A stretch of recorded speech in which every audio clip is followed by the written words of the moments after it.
नमस्कार. 2026 साल आहे आणि आर्टिफिशियल इंटेलिजन्स म्हणजे AI आपल्या आयुष्यात अक्षरशः सगळीकडेच आहे. पण एक मिनिट, ते जे काही सांगतं ते खरंच खरं असतं का? चला, या विश्लेषणातून AIच्या या अचूकतेमागे नेमकं काय दडले ते जाणून घेऊया. आजकाल बघा ना, विद्यार्थी असोत किंवा मोठे व्यावसायिक, सगळेच जण AI वापरत आहेत. कुणी गृहपाठासाठी तर कुणी ऑफिसच्या प्रेझेंटेशनसाठी. खरं तर हे तंत्रज्ञान आता आपल्या रोजच्या जीवनाचा एक अविभाज्य भाग बनलंय, नाही का?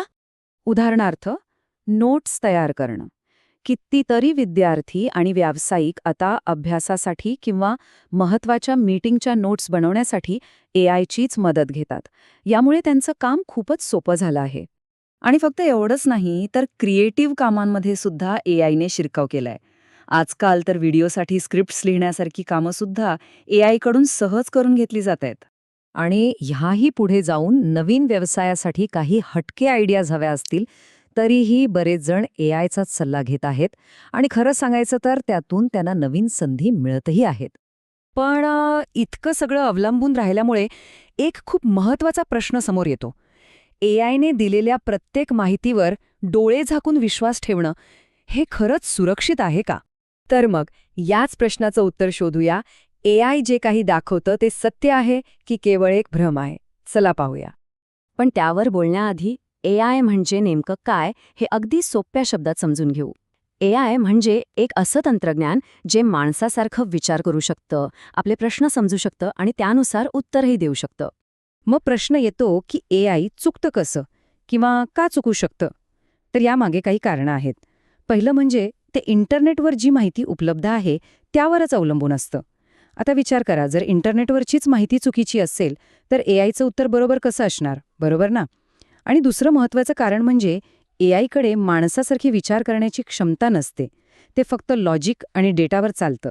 त्यामुळे एखादं उत्तर तांत्रिकदृष्ट्या अगदी बरोबर असू शकतं, पण प्रत्यक्षात आपल्या व्यावहारिक जगात ते पूर्णपणे चुकीचं ठरू शकतं. हे सगळं माहीत असूनही एक गंमत आहे. लोकांचा AIवरचा विश्वास कमी होण्याऐवजी वाढतच चालला आहे. पण असं का होतंय? यामागे काही इंटरेस्टिंग मानसशास्त्रीय कारणं आहेत. आणि यामागचं एक मोठं कारण आपल्याला या स्लाइडवर दिसतंय.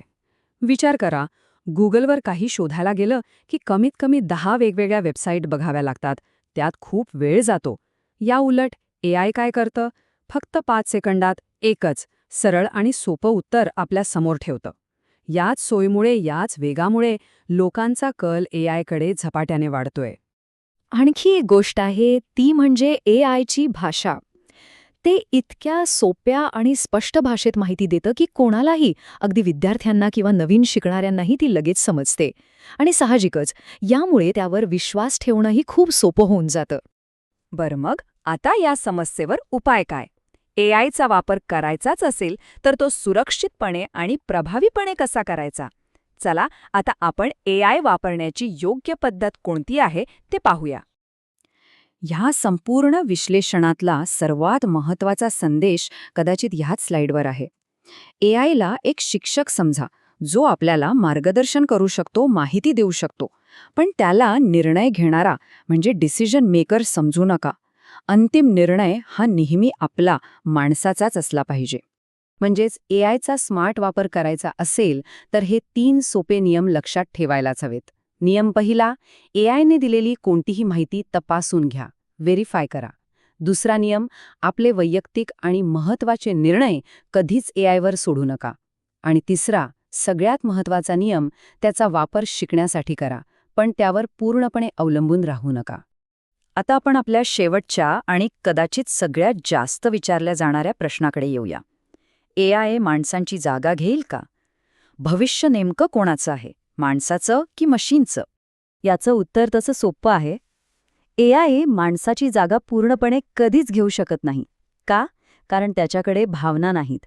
त्याची सर्जनशीलता म्हणजे क्रिएटिव्हिटी खूप मर्यादित आहे. आणि सगळ्यात महत्त्वाचं म्हणजे ते खऱ्या आयुष्यातले गुंतागुंतीचे निर्णय घेऊ शकत नाही. त्यामुळे मुद्दा हा नाही की AI माणसांची जागा घेईल. मुद्दा हा आहे की जो माणूस AI नावाचं हे साधन वापरायला शिकेल, तोच भविष्यात इतरांपेक्षा 2 पावलं पुढे असेल. AI हे खूप शक्तिशाली साधन आहे आणि त्याचा वापर करणाराच यशस्वी होणार आहे. तर मग हे विश्लेषण संपवताना एक प्रश्न आपल्या सगळ्यांसाठी आहे. आपण एआयचा वापर योग्य पद्धतीने करत आहोत का? यावर विचार करणं खरंच खूप गरजेचं आहे.